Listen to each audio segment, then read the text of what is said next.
Very warm welcome this show. मैं हूं कामरान शाहिद। अभी भी जो मामला सिंध का है और वो इफेक्ट कर रहा है पूरी सिंध के अमन को, कराची के अमन को खास तौर पे वो लटका हुआ है। वज़ीर आला सिंध ने जो है वो एटलीस्ट ये पॉइंट जरूर डिमॉन्स्ट्रेट कर दिया पूरी दुनिया के सामने कि रेंजर्स को पावर देने वाले, रेंजर्स को इख्तियारात देने वाले एक्चुअली जो मेन मोटिव फोर्स है वो ना वफाकी हुकूमत है, क्योंकि वफाकी हुकूमत चिल्ला चिल्ला के थक गई वज़ीर दाखिला के इख्तियारात में तोसी कर दी जाए, और ना वो कोई और है, क्योंकि ऑब्वियसली फौज भी चाहती है रेंजर्स के इख्तियारात में दोबारा तोसी की जाए, हुकूमत भी चाहती है, लेकिन वज़ीर आला सिंध ने यह बता दिया है कि इख्तियारात उनके पास है, जब उनका दिल चाहेगा देंगे, हो सकता है दें या ना दें। इस असना में मशीर इत्तलात जो हैं सिंध के जनाब मौला बख्श चांडे, जो पहले वज़ीर कानून भी रह चुके हैं, उन्होंने कहा है, इंटरेस्टिंगली उन्होंने कहा कि वफाकी वज़ीर दाखिला चौधरी निसार अपना हुक्म अपनी पार्टी पर चलाएं, हमारे भी हुक्म चलाने की कोशिश ना करें, माजी की तरह अब भी पीपल्स पार्टी के खिलाफ बात करने के लिए नए तोते तैयार किए जा सकते हैं, और यही कुछ हो रहा है।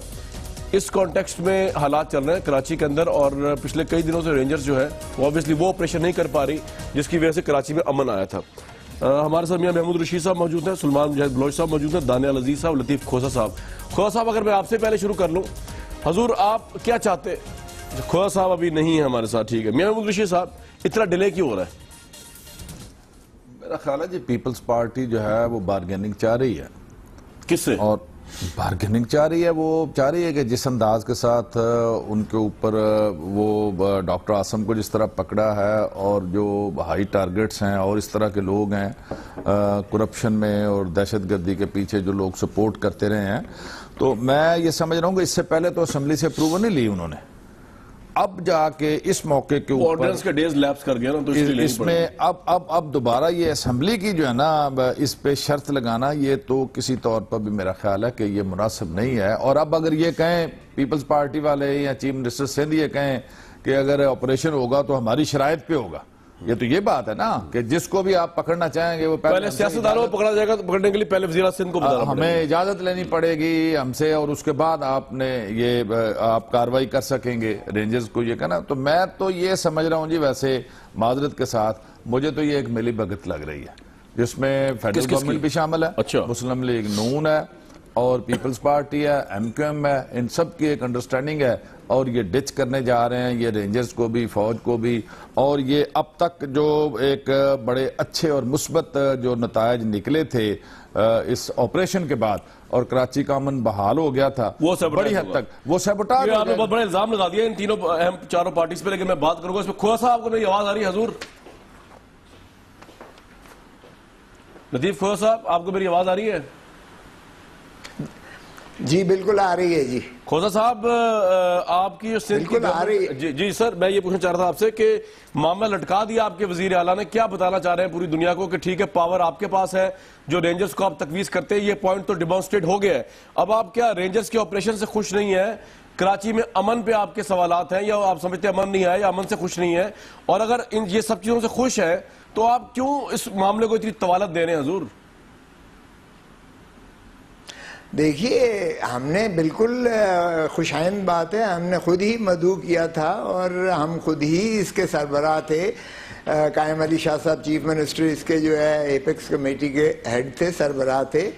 हमने बिल्कुल हम खुश भी हैं और इनके मस्बत नताइज से हमें तशफ़ी भी है। कराची में यकीनन अमन में फ़ायदा भी हुआ है कदरे, लेकिन मुकम्मल तौर पर तो बाहर कैफ जाहिर है कि पूरी कौम को यकजा होना चाहिए पड़ेगा, और जब तक आप ये जो है पूरे 20 निकात पर वफाकी हुकूमत अमल संजीदगी से नहीं करेगी, और जब तक उस माइंड सेट का कला कमा नहीं करेगी, इन तमाम अवामिल का जब तक जो है तदारक नहीं होगा, उस सोच पर जब तक आप जो है कदगन नहीं लगाएंगे, पहरे नहीं लगाएंगे, तो आप नहीं देंगे, आप तौसीह नहीं करेंगे, आप तौसीह नहीं करेंगे जब तक ये सब कुछ नहीं होगा जी। बड़ा लंबा प्लान है। देखिए, तौसीह इस बात की हम नहीं कर रहे, नहीं बिल्कुल ऐसी बात नहीं है। देखें, तौसीह का बात यह है कि हम जिस दायरा हदूद और क़यूद में, मुझे एक सवाल का जवाब दीजिए सर, एक सवाल का जवाब दीजिए। आपने रेंजर्स को ऑपरेशन के लिए बुलाया और आपकी मैयत में जो है ये ऑपरेशन शुरू हुआ आपकी लीडरशिप के अंदर,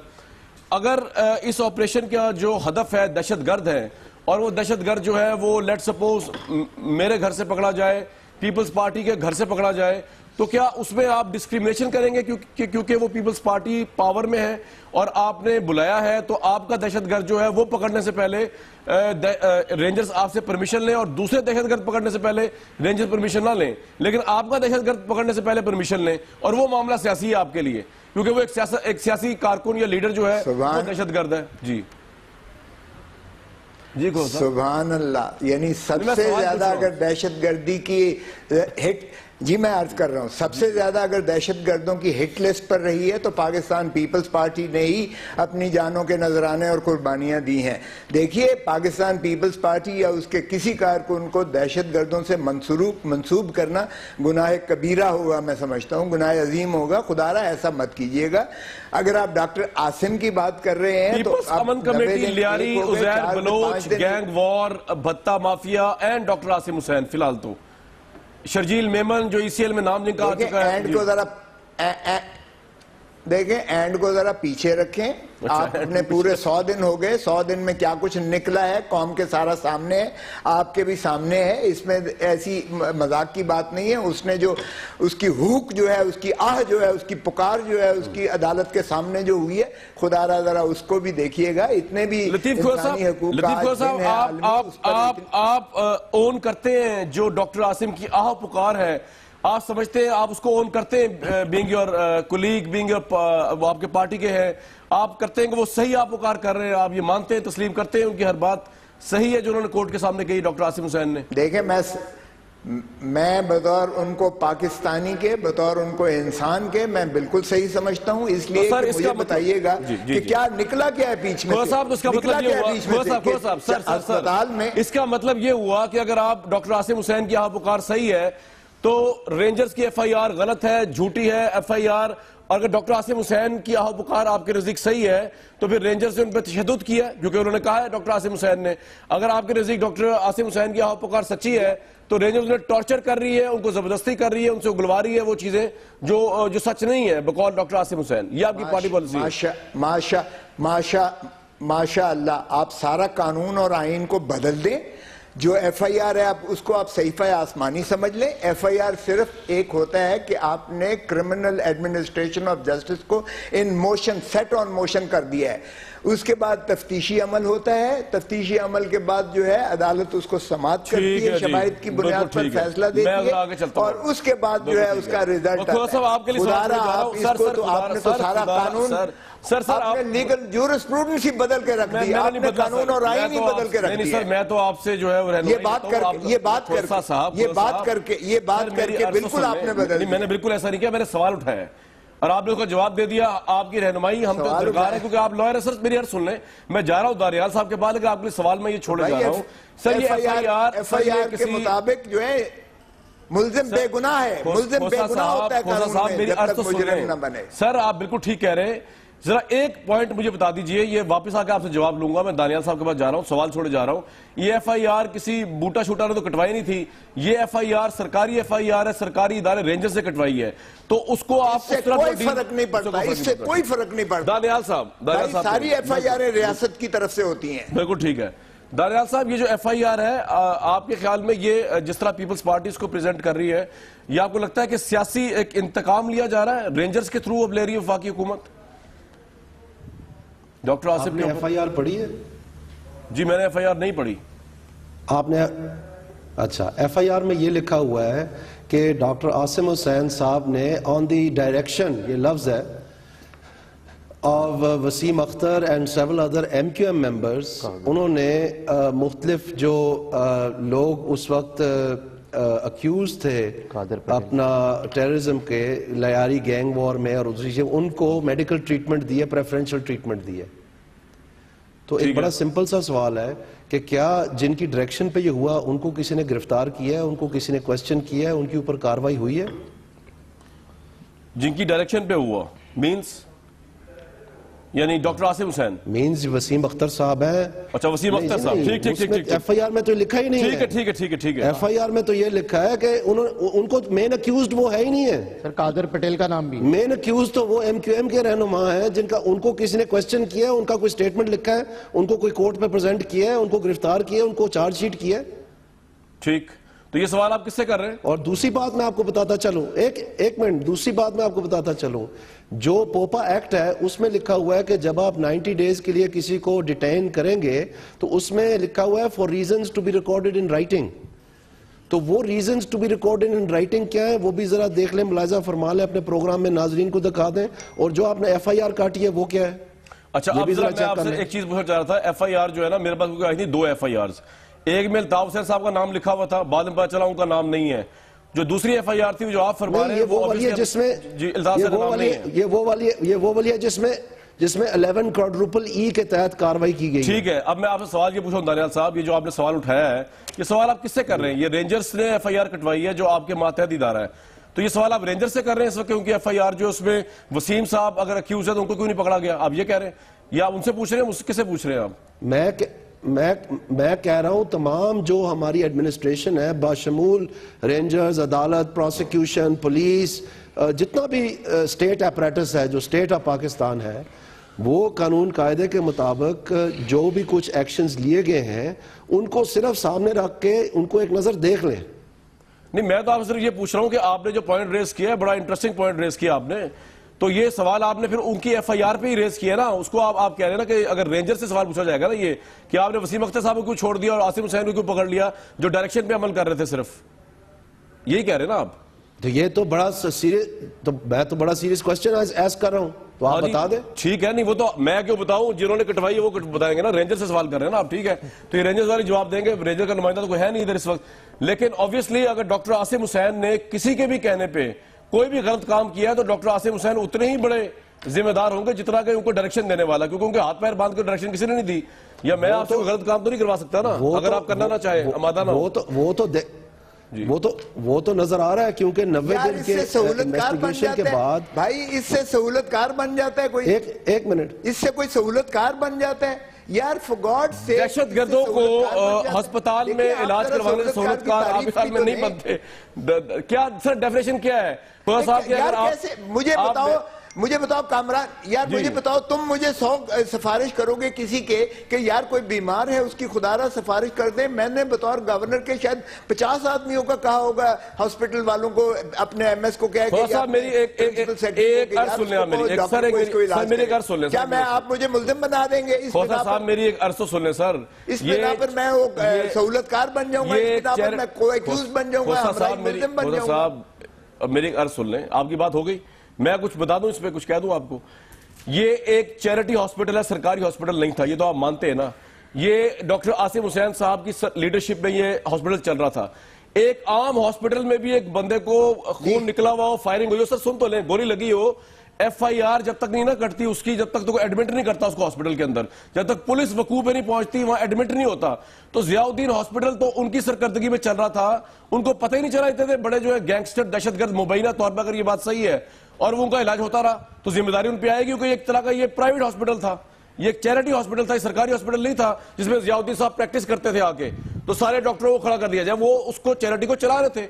बहरहाल सुलेमान मुजाहिद साहब के पास मैं जाऊंगा। सुलेमान मुजाहिद साहब, दानियाल साहब ने जो पॉइंट उठाया है उससे लोगों को शायद ये तासुर मिले, maybe I am completely wrong, कि असल तो वसीम अख्तर साहब और दूसरे लोग हैं जिन्होंने डायरेक्शन दी।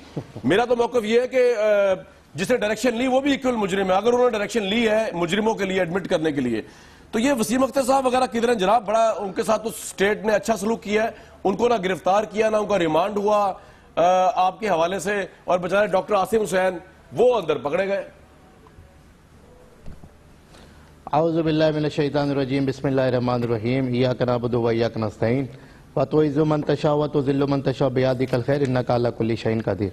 बहुत शुक्रिया कामरान। देखें, मैं एक लाइन में ज़रा दानियाल साहब के इस पॉइंट का सवाल दे दूँ FIR के हवाले से।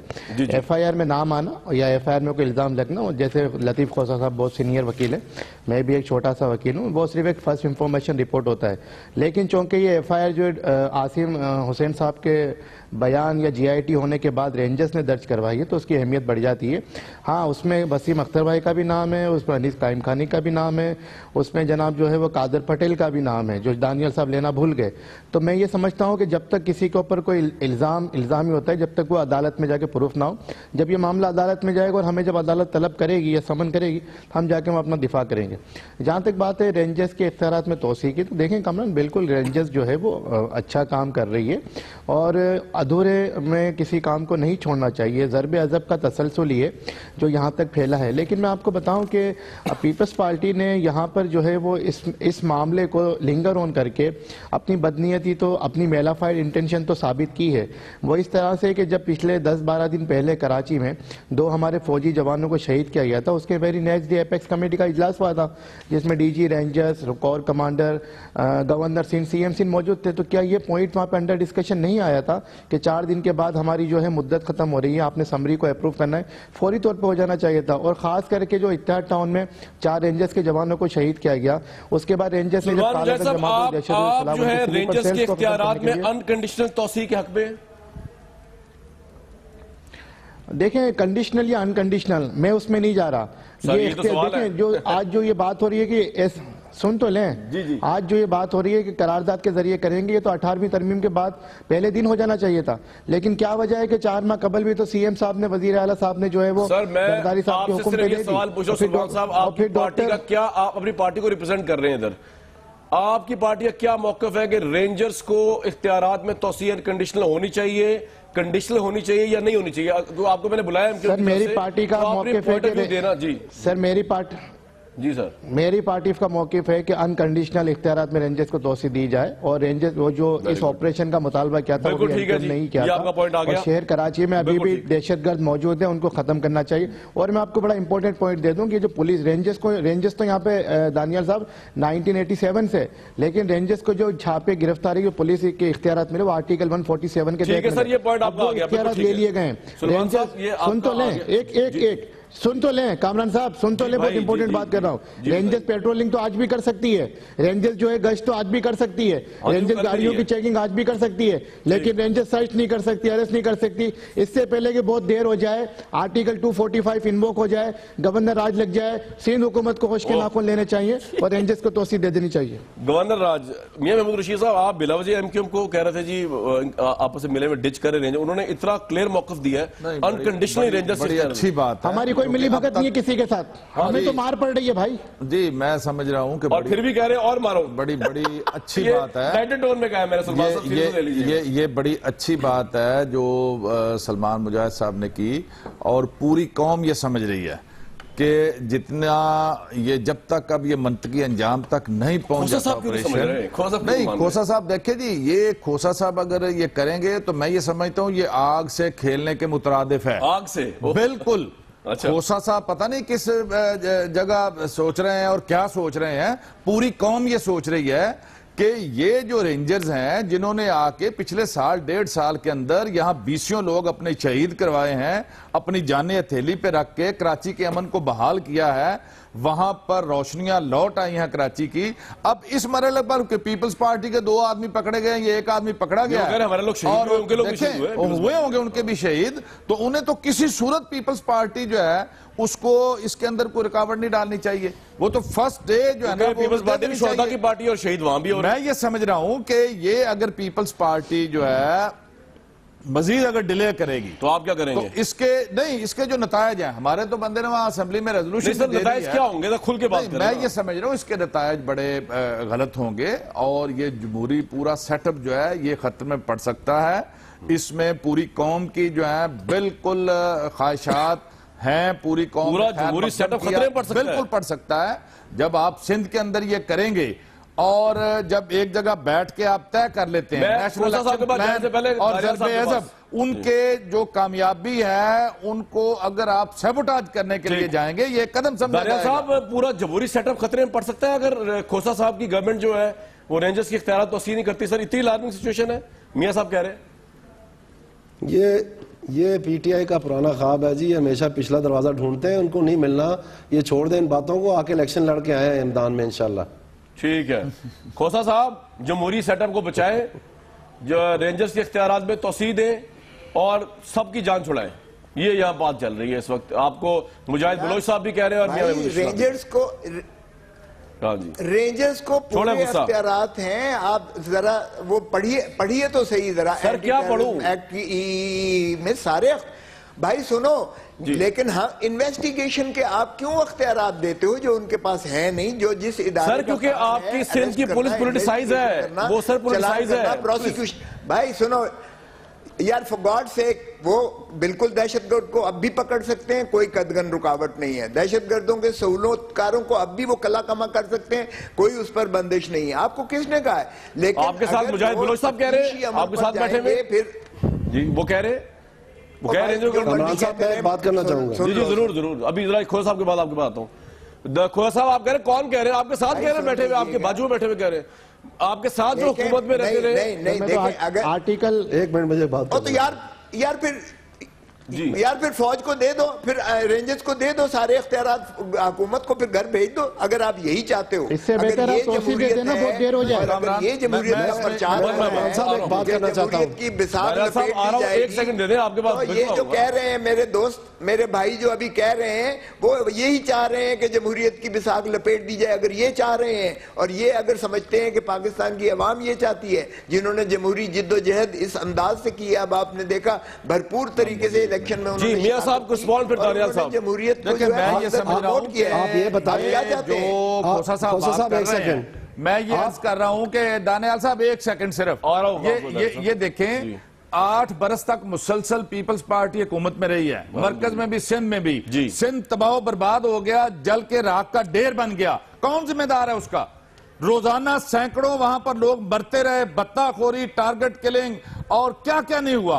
ये तबाही के दाने पे पहुंचाने वाली पीपल्स पार्टी को समझ नहीं आ रही। जब सिस्टम कोलैप्स हो गया है और जंगल का कानून हो गया वहां पर, जब लोग छोड़ के चले गए, पूरा साहब सुन ले, चार्जशीट इन्वेस्टर्स निकल गए। सुभान अल्लाह, पूरी केपीके में जेलें अगलों ने, केपीके में जेलों से अगले ने जेलों पर हमला करके जो है दहशतगर्दों को मुखलसी दी। केपीके में चर्च पर हमला हुआ, केपीके में आर्मी पब्लिक स्कूल पर हमला हुआ। इसलिए बुलाया और आज आप कह रहे हैं जी वो जो सारा कुछ उनको दे दें। भाई क्यों ना दें उनको? उन्होंने आके परफॉर्म किया है, आप फेल हो गए। आपने पिछले 8 साल के अंदर तबाह बर्बाद कर दिया, खंडरात में बदल दिया इस रोशनियों के शहर को। आप कह रहे हैं जी क्यों दे दें उनको? उन्होंने आके तो रोशनी वहां दोबारा लेके आए हैं, कराची की जिंदगी बहाल की है, अमन को बहाल किया है। अब इसको अपने पहुंचना चाहिए। मैं कामरान साहब मैं आपको ये बात समझाने की कोशिश कर रहा हूं, इससे पहले कि इल्जामात की भरमार लग जाए, आप मेरी बात समझने की कोशिश करें। आपके नाजरीन के लिए मैं बताना चाह रहा हूं कि जिस वक्त वकला हजरात जो है इस FIR को लेके पुलिस मुलाजमों को लेके अदालत के सामने जाएंगे, तो अदालत बड़ा सिंपल सा एक सवाल पूछेगी कि ठीक है, आसिम हुसैन साहब को तो आप ले आए, इनकी बेल मेरे सामने है, तो आप बताएं कि इनको मैं किस जुर्म में रखूं, जब मेन अक्यूज जो है उनकी कोई स्टेटमेंट ऑन रिकॉर्ड नहीं है, उनको किसी ने बुलाया नहीं, पूछा नहीं है। तो मैं आपको बताने की ये कोशिश कर रहा हूं कि इल्जाम आप जिस मर्जी पे लगाते फिरें, असल हकीकत ये है कि जिसने भी FIR फाइल की है, जिसने भी 90 दिन के लिए इन्वेस्टिगेशन की है, चाहे वो JIT थी या जो भी थी, उन्होंने अपना केस खुद तबाह कर दिया है। इसमें किसी और का कसूर नहीं है। रेंजर से कसूर है जिन्होंने FIR इस केस में जान ही नहीं है, लीगली ये स्टैंड ही नहीं कर सकता। राइट आपका ये मौकफ है बीइंग अ गवर्नमेंट MNA के ये जो FIR हुकूमत के दिफाई इदारे ने कटवाई है, रेंजर्स ने, इसका कोई केस ही नहीं है। कोई आपको फर्स्ट ईयर लॉ कॉलेज का स्टूडेंट भी बता सकता है कि अगर बेल के लिए आप अप्लाई करते हैं और आप खुद कह रहे हैं कि मेन अक्यूज का नाम ने बयान लिया है और ना वो अवेलेबल भी है, उसको आपने समन भी नहीं किया, उसकी अपनी स्टेटमेंट भी नहीं लाई सामने, बस ये कि इस बेचारे को किस चक्कर में पकड़े रखे? रेंजर्स जो है ना, उनको फेडरल गवर्नमेंट से पूछ के FIR कटवानी चाहिए थी कंसल्टेशन के साथ, क्योंकि ऑब्वियसली आप फेडरल गवर्नमेंट है। दानियाल साहब पूछ के बात नहीं है, कंसल्टेशन से जो उनका मौकफ है वो फाइल पे ही नहीं है। कामरान साहब मैं अर्ज कर दूं? ठीक है, लो जी, ये तो दानियाल साहब ने क्लियर कर दिया कि बेसिकली FIR ही सही नहीं है। मैं अर्ज कर दूं? पहले कहा था लकूना सुल्तान साहब जी, सुल्तान साहब। कामरान साहब देखें, अब जो जराए बताते हैं वो ये बताते हैं कि जो सिंध गवर्नमेंट जो कंडीशंस लगाने जा रही है उसमें ये लगाने जा रही है कि MP MNA सेनेटर्स या दीगर जो है वो सरकारी हाई ऑफिशियल्स और दीगर जो सरकारी जमा है उनको गिरफ्तार करने से पहले CM से पूछेगी। तो मैं आपसे ये सवाल करना चाहता हूं कि जब हमारे MQM के MNA सेनेटर्स पे जब 24 FIR हुई अल्ताफ हुसैन भाई पे FIR हुई, हमारे फारूक सत्तार पे, मुझ पे भी FIR हुई। क्या जब MNA MPA का ख्याल नहीं आया? बात वो नहीं है कामरान साहब, बात ये है कि जब हमें मार पड़ रही थी तो डॉक्टर आसिम का भी ट्वीट आया था 4 माह पहले, रेंजर्स बहुत अच्छा काम कर रही है, आपको याद होगा। आज ऐसा क्यों हो गया कि रेंजर्स इतनी बुरी हो गई? अगर थोड़ा सा डायरेक्शन हमसे उधर हुआ है, इकोनॉमिक टेररिज्म की तरफ हुआ है, करप्शन की तरफ गया है और बड़ों पे हाथ डाला गया है, और डॉक्टर आसिम का दिफा पीपल्स पार्टी क्यों करेगी? क्योंकि डॉक्टर आसिम पीपल्स पार्टी का कोई जियाला थोड़ी है, कोई कारकुन थोड़ी, कोई लीडर थोड़ी है। वो तो जरदारी साहब का सिंपल एक दोस्त है, उसने सेनेटर बनाया। जरदारी साहब ने, वही तो मैं कह रहा हूं, जरदारी साहब ने सेनेटर बनाया। और एक मैं आपको बताऊं कामरान साहब, जब एपेक्स कमेटी में डिसाइड हुआ कि रेंजर्स का दायरा कार अब जो है वो अंदरूनी सिंध तक बढ़ाया जाएगा, जब ये बात सामने आई कि अब वडेरे पे, जागीरदार पे, नवाब पे, सरदार पे, पतारेदारों के सरबराहों पे, डाकुओं के सरबराहों पे, दहशतगर्दों के सरबराहों पे हाथ डाला जाएगा, उसके बाद ये मामले को लटकाया जा रहा है। तमाम सवालों का जवाब देंगे खोसा साहब। करप्शन की इन्वेस्टिगेशन वो ना करे रेंजर्स। आप क्यों कह रहे हैं कि इंसान दहशतगर्दी में एक बात कमाल है आपकी, जिस करप्शन से जब टेररिज्म होगा तो वो तो जाना चाहिए। सुलेमान साहब बिल्कुल ठीक है, मैं ब्रेक में जा रहा हूं, उसका जवाब देंगे खोसा साहब, लेकिन जाते जाते कह जाऊं सुलेमान साहब, एक बात तो कमाल है आपकी कि ये सब कुछ जब हो रहा था, ये मुबैना करप्शन जिसका आप इल्जाम लगा रहे हैं, वडेरा साजी और पता नहीं क्या जुल्म और सियाती पीपल्स पार्टी वाले कर रहे थे, उस MQM बहुत मजे से वजारतों में मजे ले रही थी पीपल्स पार्टी के साथ बैठ के, और आज आपको यकदम रेंजर्स ने आके बताया कि जनाब नहीं, ये जो आपके एक्स पार्टनर्स हैं, they were not partners, they were the partners in crime. तो आपकी भी आंखें खुली, तो रेंजर्स वालों ने आके हमारे MQM के भाइयों को बताया कि यार ये तो इतने बुरे लोग थे, साथ बैठे हुए थे। मैं ब्रेक लूंगा सर, ब्रेक के बाद ब्रेक के बाद आते जी वापस। इस प्रोग्राम बहुत बहुत वेलकम बैक। रेंजर्स के इख्तियारात के हवाले से बात हो रही है, कराची के अमन के हवाले से बात हो रही है। Maybe I am completely wrong, लेकिन लतीफ खोसा साहब की गुफ्तगू सुन के ये मुझे अंदाजा हो रहा है कि शायद वो रेंजर्स की परफॉर्मेंस से खुश नहीं है, या पीपल्स पार्टी उनकी परफॉर्मेंस से खुश नहीं है। उसकी वजूहात डिफरेंट हो सकती हैं, डॉक्टर आसिफ हुसैन का मामला हो या वो समझ रहे हो विक्टिमाइज किया जा रहा है, लेकिन वो उनकी परफॉर्मेंस से अगर खुश होते तो आज मैं ये प्रोग्राम ना कर रहा होता और उनकी तोसी का मामला लटकाना होता रेंजर्स को, और अब तक तोसी मिल चुकी होती। खोसा साहब, एम आई राइट, आप रेंजर्स की परफॉर्मेंस से कतई खुश नहीं है, आपसे मुराद पीपल्स पार्टी, और इसलिए आप उनको अनकंडीशनल राइट्स देने को तैयार नहीं है। आप चाहते हैं कि ठीक है, अगर रेंजर्स ऑपरेशन भी करें, अगर हम उनको इजाजत भी दें तो वो हमारी छतरी के तले करें, किसी पॉलिटिशियन तक पहुंचना हो, डॉक्टर आसिफ हुसैन या किसी और को, तो CM से परमिशन लें। आप उनकी परफॉर्मेंस से खुश नहीं है अब तक की, ये बात सही है खोसा साहब? देखें, आपने तो FIR पढ़ी नहीं है यहाँ, सिवाय मैंने पढ़ी है सर, मेरे सामने सर, मेरे सामने है, मैंने पढ़ी है, यही मेरे सामने।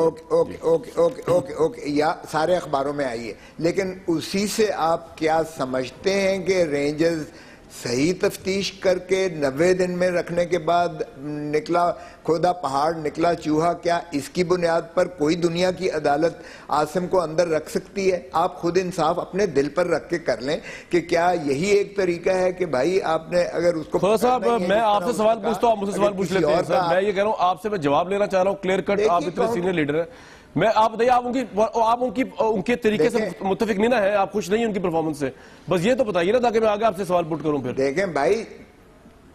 देखें भाई, जो उन्होंने दहशतगर्दों की हद तक किया है, हम बिल्कुल उसके कायल भी हैं, मोतकद भी हैं, यानी जो मुबैना MQM के लोग पकड़ गए वहां तक ठीक है, भी रखना चाहते हैं। ठीक है, देखिए, मैंने किसी पार्टी की बात नहीं की है, उन्हीं के पकड़े गए ना ज्यादा। कहाँ पकड़े गए कामरान साहब? आप बिला वजह MQM को बेचते जा रहे हैं यार। भाई आप ही रोते हैं कि आपकी ज्यादा पकड़े गए लोग। कहाँ MQM के कौन पकड़े गए? आपके आप ही मामला करते हैं हर रोज यार शो में बैठ के। सुलेमान साहब, मैं तो नहीं करता, आप ही कहते हैं आपके लोग पकड़े जा रहे हैं। हॉस्पिटल से कौन पकड़ा गया यार? इसको तो क्लैरिफाई करें ना। जियाउद्दीन की बात नहीं कर रहा मैं, जियाउद्दीन की बात नहीं कर रहा। पकड़े गए, दाइश के पकड़े गए, आप सबका नाम लेना, आप MQM का क्यों ले रहे हैं यार? हॉस्पिटल से बाहर पकड़े गए, हकीकी के दहशतगर्द पकड़े गए यार। सलमान साहब, हॉस्पिटल की बात नहीं हो रही, कराची ऑपरेशन की बात हो रही है यार भाईजान, कराची ऑपरेशन की बात हो रही है। तो भाई उसमें सब पकड़े गए। आप ही कहते हैं ना आपके लोग पकड़े गए, नहीं आप ही कहते हैं आपके लोग ज्यादा पकड़े गए, तो मैं आपका केस पुट कर रहा हूं आगे। हमारे बेगुनाह पकड़े जाते हैं तो हम कहते हैं ना यार, जब हमारे यहाँ पे हर एक का एक बेगुनाह है, खोसा साहब का भी बेगुनाह है, और आगे भी तालिबान के बेगुनाह है, तालिबान के बेगुनाह है, नहीं बिहारी गैंगवार के बेगुनाह है। खोसा साहब की बात का खौफ करें यार, ये कंपैरिजन ना करें। तालिबान दहशतगर्दों के साथ MQM के बेगुनाह कारकुनान का कंपैरिजन ना करें। ये आप खोसा साहब को बताएं, ये खोसा साहब को बताएं आप, ठीक है ना? ये मेरा बताएं, ये आप उनको रिस्पॉन्स दें। ये उन्होंने कहा है सर जी, आप कह रहे हैं ना। नहीं, मैं नहीं कह रहा, उन्होंने कहा जी हमारे पॉलिटिकल कारकुन पकड़े गए और जो दूसरे पकड़े गए दहशतगर्द वो ठीक है ऑपरेशन। जी दानियाल साहब, मैं कुछ मैं कुछ सिस्टमिक इंस्टीट्यूशनल लकूनाज की तरफ आपके नाजरीन को मदऊ करना चाहता हूं ताकि आप समझ सकें इसमें मामला क्या है। सिंध में हुकूमत ने आज से कुछ साल कबल 1861 का पुलिस एक्ट रिवाइव कर दिया है। 1861 के पुलिस एक्ट में एग्जीक्यूटिव मैजिस्ट्रेट जो है वो डिस्ट्रिक्ट पुलिस के इंचार्ज होते हैं। एग्जीक्यूटिव मैजिस्ट्रेट जुडिशियल इंडिपेंडेंस की वजह से, लॉयर मूवमेंट की वजह से, आर्टिकल 175(3) की वजह से आप ट्रायल पावर जो है एग्जीक्यूटिव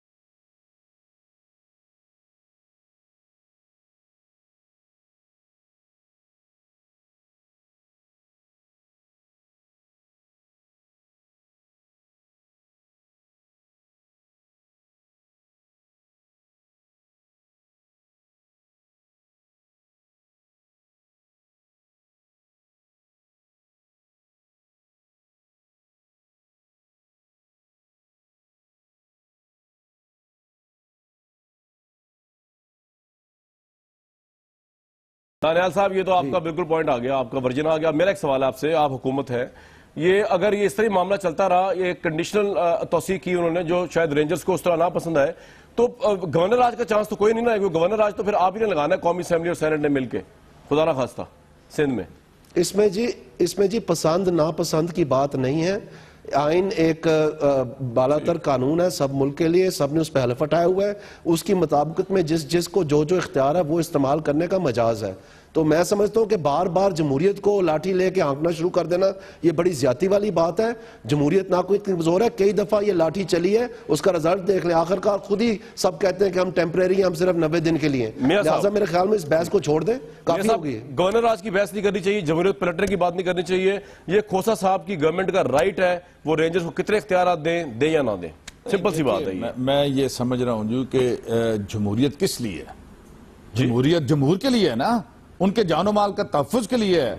अगर उनके जानो माल के तहफ्फुज में मुकम्मल तौर पर कोई जमहूरी हुकूमत नाकाम हो जाती है तो क्या जंगल के रहमो करम पे छोड़ दिया जाए लोगों को? अब तक 8 साल में, जैसे मैंने पहले कहा कि पीपल्स पार्टी की हुकूमत थी, पिछले 8 साल से हुकूमत चली आ रही है, क्यों जरूरत पेश आई? कानूनी नुक्ते उठा रहे हैं, एफआईआर पे उठाया नुक्ता उन्होंने। एफआईआर पे जो नुक्ता उठाया ना, उससे तो मैं समझ रहा हूं दानियाल साहब शायद वो मिनिस्टर इन पाइपलाइन थे, लेकिन जब वो इस तरह की बातें करते हैं, खुद रेंजर जो एक वफाकी हुकूमत का अदारा है और उसकी एफआईआर अगर वो कमजोर है, उसमें ज़ौफ है, उसमें कानूनी पेचीदगियां हैं, लकूनाज हैं, तो उसको तो भाई आप डिफेंड करें कि किस तरह बेहतर किया जा सकता है, उस कमी कमजोरी कोताही को दूर किस तरह से किया जा सकता है, ना कि उसको आप एक्सपोज पर करें, उसको कंडेम करें यहां आके और यहां पे इस तरह की बात करें। ये तो फिर इसी तरह लगता है जैसे शायद आप भी नहीं चाहते कि ये मैंने तो कोई कंडेम नहीं किया। मैं तो सिर्फ आपको ये कह रहा हूं, मैं तो सिर्फ आपसे ये कह नहीं, आप मेरे मुंह में लफ्ज ना डालें। मैं तो सिर्फ आपसे ये कह रहा हूं कि ये ना एक्सपेक्ट किया जाए कि आप कीड़ा जो है वो स्याही में डाल के कागज पे छोड़ दें और उसको अदालत में दें तो अदालत आपके हक में फैसला दे देगी। नहीं देगी। अदालत भी किसी कानून कायदे के तहत काम करती है। मैं ये समझ रहा हूं, मेन अक्यूज्ड को ही नहीं पकड़ा, ऐसा नहीं होता ना। मैं ये समझ रहा हूं कि ये जो इस तरह की वीकनेसेस हैं उसको दूर करना चाहिए ना जी। ये फेडरल गवर्नमेंट की भी जिम्मेदारी है, इंटीरियर मिनिस्ट्री की भी जिम्मेदारी है। ये इतना हाई प्रोफाइल केस देखें जिसमें इतना हाई प्रोफाइल केस, उसके अंदर अगर इस तरह के सहारे तलाश करके और ये मुलजम और मुजरम छूट जाएंगे तो ये तो बड़ी ज्यादती की बात है। ठीक है, हम कह रहे हैं कि 8 साल से मुलजिम और मुजरिम आप साबित तो करें, हवा में तो नहीं बन जाना। नहीं, ये साबित करना तो आप लोगों का काम है ना, या रेंजर्स का काम है जिन्होंने एफआईआर कटाई, जो फेडरल गवर्नमेंट में बैठे, जो ऑपरेशन की निगरानी कर रहे हैं। फेडरल मिनिस्ट्री, इंटीरियर मिनिस्ट्री आपकी है ना, आपका काम है आप प्रोटेक्ट करें, आप मुजरिमों को करार की सजा दिलवाने तक जितनी रुकावटें आप लोगों का काम है। अच्छा चलें जी, आगे चलते हैं। थोड़ा सा सुलेमान मुजाहिद साहब से क्या फायदा हो जाना जी? अच्छा दायरा साहब, ये बुलंद करने से क्या हो जाना? अच्छा जी, सुलेमान मुजाहिद साहब, आप फ्यूचर का देख रहे हैं सिंध का, अगर कराची का? जी खोसा साहब कुछ कहना चाह रहे हैं? बड़ी एग्रेसिवली बात कर रहे हैं, जरा आप ही अपनी अदाओं पे जरा गौर करें। हम अगर अर्ज करेंगे तो शिकायत होगी। ये जेल कहाँ टूटी और कहाँ से सारे दहशतगर्द कई घंटे तक वहां जो है वो ऑपरेशन करते रहे और सूबाई हुकूमत किधर थी? ये जो कलीसा पे हमला हुआ ये किस सूबे में हुआ और क्या किस कदर बदनामी वो तो कह रहे रेंजर्स भेज दे उनको सब दहशत ये जो है आर्मी पब्लिक स्कूल में किसने घुसकर आर्मी पब्लिक स्कूल में किसने हमारे बच्चों को इस अंदाज से पैसा किया और वो किस सूबे में मेरे प्रोग्राम आगे लेकर जाना सर एक मिनट इतनी ना बड़ा पाकि दामा के दामन जरा देख जरा बंदे करप्शन में जो है नैब में पकड़े गए हैं कोसा साहब एक मिनट सर मैं आगे लेकर जाना चाह रहा हूँ ब्लेम गेम से आगे प्रोग्राम ले जाना चाह रहा हूँ ब्लेम गेम से आगे प्रोग्राम ले जाना चाह रहा हूँ मैं सुलेमान मुजाहिद बलोच साहब आप क्या फ्यूचर देख रहे हैं अगर आप तो फिर ये बार बार देखो कामरान फिर बार बार ये ना कहें कि 8 साल में खंडर बना दिए सर आपने कह दिया बनाया आपने कह दिया सर कोसा साहब आपने सैनिटी की बात कोसा साहब आपने रिस्पॉन्ड कर दिया जी जी सुलेमान साहब मैं सवाल कर लूं या आप ऐसे शुरू हो जाए चले आप शुरू हो जाए मैं सवाल करना चाह रहा था आपसे कि फ्यूचर क्या देख कर ले मैं खोसा साहब से अर्ज कर रहा हूं कि अगर इजाजत दें तो बात कर लूं मैं नहीं इजाजत है आपको अच्छा सुलेमान साहब ये बताइए ना कि आप तो अनकंडीशनल सपोर्ट जी अनकंडीशनल सपोर्ट कर रहे हैं रेंजर्स ऑपरेशन को बरखिलाफ पीपल्स पार्टी के तो आपके पॉइंट ऑफ व्यू के अंदर अगर ये नहीं होता सब कुछ एक्सटेंशन नहीं मिलती तो क्या मंजरनामा क्या है फ्यूचर का कराची और सिंध में as a political worker what do you see देखें कामरान भाई देखें जो हालिया बल्दियाती इलेक्शन में उसमें मीरपुर खास की आवाम ने हैदराबाद की आवाम ने और ख़ास करके तीसरे मरले की जो इलेक्शन में बल्दियाती इलेक्शन में कराची की आवाम ने एमक्यूएम को एक अपना मैंडेट दे दिया है और एमक्यूएम ने दौरान इलेक्शन अपने नए सूबे का नारा लगाया था कि शहरी सिंध सूबा होना चाहिए इस तरह से पूरे मुल्क के पाकिस्तान में 20 एडमिनिस्ट्रेटिव यूनिट होने चाहिए चले आप सूबा ना दें आप एडमिनिस्ट्रेटिव यूनिट बना दें कराची का फ्यूचर क्या होगा रेंजर्स और इलेक्टेड गवर्नमेंट मैं आ रहा हूं प्लीज आ जाए मैं आ रहा हूं देखें ये तो सिर्फ रेंजर्स की इख्तियारत की बात है ना ये पीपल्स पार्टी की गवर्नमेंट या पीपल्स पार्टी की जो बड़े जमा है जो 6 डिफेक्टो सीएम है सिंध के वजीर आला हैं वो रेंजर्स को क्या हो तो बल्दियाती नुमाइंदों को बल्दियाती इदारों को पावर देने को तैयार नहीं है ये दानियाल अजीज साहब मेरे साथ बैठे हैं इन्होंने जो है वो बनाया था डिवोल्यूशन ऑफ पावर का मुशर्रफ के दौर में क्या तरक्की हुई क्या काम नहीं हुए कौन सा काम रह गया शहर कराची को देख ले हैदराबाद को देख ले दीगर सूबों में शहरों को देख ले लेकिन अभी अब तो काउंसिलर को उन्होंने एक पावर नहीं दिया चेयरमैन को पावर नहीं दिया हमने तो अपनी कामरान भाई एक लाइन हमने तो अपनी आईनी जंग का आगाज कर दिया हमने असेंबली में करारदाद डाल दी है कराची के मेयर को पावर दिए जाए और फ्यूचर की बात करते हैं ना कराची की देखें अगर इस ऑपरेशन को अधूरा छोड़ा गया तो वही तालिबान दहशतगर्द दाइश दहशतगर्द लियारी जो है राइज हो जाए और अगर इस ऑपरेशन को अधूरा छोड़ा गया तो मीडिया की केबल्स भी कराची में जो कटा करती थी वो दोबारा कटनी शुरू हो जाएंगी और हम सब जानते हैं किस तरह कटती थी इसलिए बड़ा जरूरी ऑपरेशन जारी रखना ब्रेक लेते हैं इस प्रोग्राम का वक्त ऑलरेडी ऊपर हो चुका है वक्त की किल्लत है बिल्कुल बस ये कहना चाहूंगा कि एफआईआर में जितने सुकम हो पॉलिटिक्स जहां जारी हो जहां ना जारी हो हमने कराची का 2 दफा विजिट किया लोगों की राय ली रेंजर्स के ऑपरेशन के बाद लोगों ने सुख का सांस लिया वहां अमन है अगर पीपल्स पार्टी भी समझे तो ये बड़ा जरूरी है कि 1-2 लोगों की वजह से पूरे कराची के अमन को जो है वो डिले इन डिसीजन का निशाना ना बनाएं क्योंकि उनके अमन की जिम्मेदारी पीपल्स पार्टी की हुकूमत पे ही आती है और कराची के लोग बहुत खुश हैं वहां पे ऑपरेशन हुआ रेंजर्स वहां पे अमन लेके आई है उनके इख्तियारात की टेंशन वहां के लोग कहते हैं हमें इसी पे कंक्लूड करूंगा आज का प्रोग्राम जिंदगी रही तो नेक्स्ट वीक आपसे फिर मिलेंगे